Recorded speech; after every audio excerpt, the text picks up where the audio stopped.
Hello बच्चों, नमस्कार। Control system के मॉड्यूल 1 में आज का लेक्चर नंबर 2 है और आज का टॉपिक है transfer function of control system. ये वीडियो आपके लिए काफी इंपॉर्टेंट होने वाला है क्योंकि हम सिर्फ इसमें ट्रांसफर फंक्शन ही नहीं समझेंगे, साथ में इंटरव्यू के क्वेश्चन आंसर भी तैयार करेंगे। मैंने जैसा प्रॉमिस किया है कि हर वीडियो के लास्ट में कुछ एमसीक्यू प्रैक्टिस करेंगे, तो इस वीडियो को लास्ट तक देखें। नमस्कार बच्चों, मैं आपका दोस्त गुरु प्रशांत सर स्वागत करता हूं आपके ही channel Sai academy of electrical engineering में। तो आइए हम सबसे पहले समझते हैं व्हाट इज ट्रांसफर फंक्शन। तो बच्चों, ट्रांसफर फंक्शन को अगर मैथमेटिकली मुझे डिफाइन करना हो, यहाँ पे आप देख रहे हैं कि मेरे पास एक सिस्टम है जिसमें इनपुट सिग्नल मैं दे रहा हूँ और उस इनपुट सिग्नल का अगर मैं लैप्लास ट्रांसफॉर्म लूं तो वो आरएस मैंने एज्यूम किया। सिमिलरली जो आउटपुट मिल रहा है उस आउटपुट का अगर लैप्लास ट्रांसफॉर्म लूं तो उसको मैंने सीएस एज्यूम किया। तो अगर मैं Laplace transform of output signal means CS to the Laplace transform of input signal means RS अगर मैं रेशियो कैलकुलेट करता हूं तो उस रेशियो को मैं बोलता हूं ट्रांसफर फंक्शन। बस लिमिटेशन यही है कि सारे इनिशियल कंडीशंस को हमें जीरो एज्यूम करना है। तो अगर ट्रांसफर फंक्शन को मैथमेटिकली डिफाइन करना पड़े तो आप सिंपल भाषा में बोल सकते हैं कि transfer function ratio of Laplace transform है to the output signal to the input signal when all initial conditions are zero। तो जैसा कि आप जानते हैं हमारे पास दो तरह का सिस्टम है, एक है ओपन लूप सिस्टम और दूसरा है क्लोज लूप सिस्टम। अगर मैं ओपन लूप सिस्टम में ट्रांसफर फंक्शन कैलकुलेट करूं तो आइए समझते हैं क्या मैथमेटिकल रिलेशन होगा। इनपुट सिग्नल का Laplace transform RS, output signal का लैप्लास ट्रांसफॉर्म सीएस और जो सिस्टम है उसका फॉरवर्ड पाथ गेन जीएस है। तो यहाँ जो लैप्लास ट्रांसफॉर्म का रेशियो में ले रहा हूं output to the input, that is equal to transfer function, means open loop transfer function is again the ratio of Laplace transform of output signal to the Laplace transform of input signal, when GS is equal to CS upon RS when all initial conditions are zero।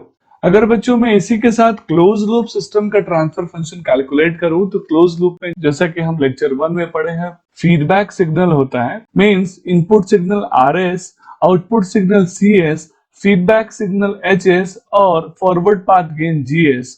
Similarly बच्चों अगर input और feedback का difference यहाँ पे create करूं comparator पे, जो difference आएगा that is called error signal means ES. मैंने ये सारे चीज यहाँ मेंशन कर दी है।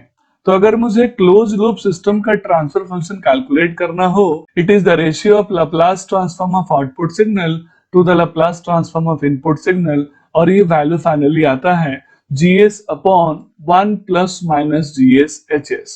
बच्चों यहाँ GS फॉरवर्ड पाथ गेन है, HS फीडबैक है। अब आपके मन में एक सवाल आएगा कि यहाँ प्लस माइनस कब आया? जब यहाँ फीडबैक में माइनस प्लस होता है तो इक्वेशन में लिखते हैं प्लस माइनस, और जब फीडबैक में प्लस माइनस होगा तो यहाँ हम लिखेंगे माइनस प्लस। तो इसका क्या मतलब है, आइए इसको हम समझते हैं।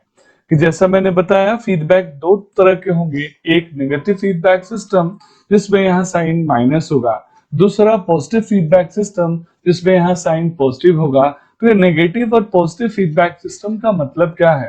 तो जब नेगेटिव फीडबैक सिस्टम होगा बच्चों तो ओवरऑल ट्रांसफर फंक्शन यानी आउटपुट को डिक्रीज करने की कोशिश करेगा। अगर एग्जांपल से समझे तो अगर आप अपनी बाइक की स्पीड को कम करना चाहते हैं तो आपको एक्सेलरेटर कम करना पड़ेगा, मींस नेगेटिव फीडबैक देना पड़ेगा।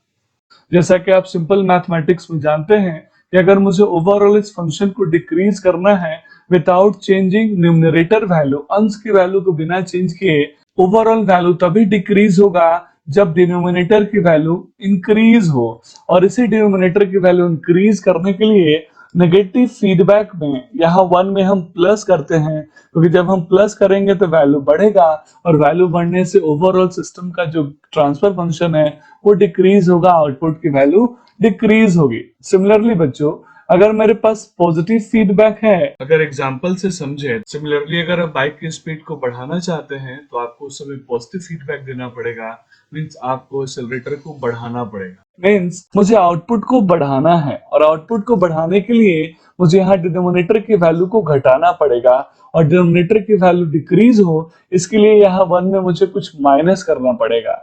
तो जब भी यहाँ नेगेटिव फीडबैक हो, माइनस हो, तो यहाँ साइन प्लस लेंगे, जब यहाँ पे प्लस हो तो यहाँ पे साइन हम माइनस लेंगे।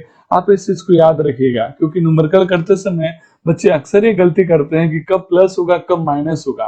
जब भी नेगेटिव फीडबैक होगा तो यहाँ साइन प्लस होगा, और जब भी पॉजिटिव फीडबैक होगा तो यहाँ साइन माइनस होगा। तो इस तरीके से आपने नेगेटिव और पॉजिटिव फीडबैक को ध्यान में रखते हुए क्लोज लूप सिस्टम का ट्रांसफर फंक्शन कैलकुलेट कर लिया है। तो बच्चों, अगर मैं steps to calculate transfer function का डिस्कस करूं तो मैं जैसा बताया कि ट्रांसफर फंक्शन में सबसे पहले जो भी सिस्टम होगा हमें उसके इक्वेशन को लिखना पड़ेगा, फिर उन वैल्यूज का लैप्लास ट्रांसफॉर्म लेना पड़ेगा। जैसे आरटी का लैप्लास ट्रांसफॉर्म आरएस लिया, सिटी का लैप्लास ट्रांसफॉर्म सीएस लिया, और इस समय इनिशियल कंडीशन को हमें जीरो एज्यूम करना पड़ेगा, अदरवाइज सिस्टम का एनालिसिस डिफिकल्ट होगा। और लैप्लास ट्रांसफॉर्म कैलकुलेट करने के बाद मैं आउटपुट सिग्नल और इनपुट सिग्नल के बीच का रेशियो लूंगा, and that ratio is called transfer function. तो बच्चों, मुझे पूरा उम्मीद है कि आपने ट्रांसफर फंक्शन को समझ लिया होगा। साथ में आपने देखा होगा ओपन लूप ट्रांसफर फंक्शन का मैथमेटिकल रिलेशन क्या है और क्लोज लूप ट्रांसफर फंक्शन का मैथमेटिकल रिलेशन क्या है। तो आइए अब हम वीडियो के लास्ट में सबसे पहले इंटरव्यू क्वेश्चन आंसर को समझते हैं कि अगर आपसे पूछा जाए can you explain what is transfer function in control system, तो आप क्या जवाब देंगे? तो बहुत सिंपल भाषा हम बोलेंगे, in control system the transfer function is the ratio of Laplace transform of output signal to the Laplace transform of input signal by assuming all initial condition 0। तो आइए बच्चों, वीडियो के लास्ट में अब हम एमसीक्यू प्रैक्टिस कर लेते हैं। तो पहला एमसीक्यू है, when driving the transfer function of a linear system, चार ऑप्शंस हमारे सामने हैं ए बी सी डी। आप इन चारों ऑप्शंस को अच्छे से पढ़ लीजिए और आपके पास 10 सेकंड के टाइम है, आप करेक्ट आंसर को बताइए।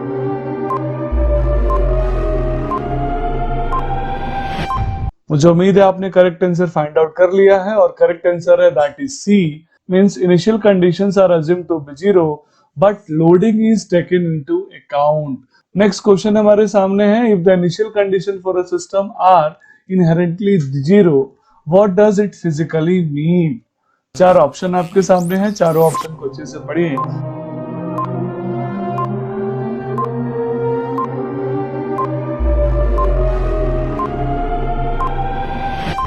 तो बच्चों, आपने करेक्ट आंसर फाइंड आउट कर लिया होगा, तो इसका करेक्ट आंसर है that is C, the system is at rest और no energy is stored in any of its part. तो बच्चों, ये दो एमसीक्यू मैंने आपको सैंपल प्रैक्टिस के लिए दिए। आगे के वीडियोस में हम ऐसे ही हर टॉपिक के इंटरव्यू क्वेश्चन के साथ साथ उससे रिलेटेड एमसीक्यूज भी हम डिस्कस कर लेंगे। तो बच्चों, इस वीडियो को एंड करने से पहले मैं कुछ लोगों को थैंक यू बोलना चाहता हूँ। मेरे चैनल पे सुपर थैंक्स का बटन भी ओपन है, प्लस चैनल को ज्वाइन करने का भी ऑप्शन खुला हुआ है। तो कुछ बच्चों ने वो सुपर थैंक्स से मुझे थैंक यू बोला है, तो उसके लिए बहुत बहुत धन्यवाद। लेकिन यहाँ मैंने अमाउंट नहीं रखता, मैंने आपका प्यार रखता है जो आप हमारी मेहनत को समझते हैं और सपोर्ट करते हैं। और कुछ बच्चों ने उस ग्रुप को एक्सक्लूसिवली ज्वाइन किया है, तो स्वाभाविक है उस ग्रुप को ज्वाइन करने के बेनिफिट्स उसको अलग से मिलेंगे। इसी के साथ आज की मजदूरी यही खत्म करते हैं। अगर तुम्हें वीडियो पसंद आई तो लाइक मारो यार, तो लाइक मारो, और अगर तुम लोग नए हो तो सब्सक्राइब करो। वो जो लाल वाला बटन है उस पर फूट फेंक के मारो या फिर मोमबत्ती, मुझे नहीं पता, बस क्लिक हो जाना चाहिए।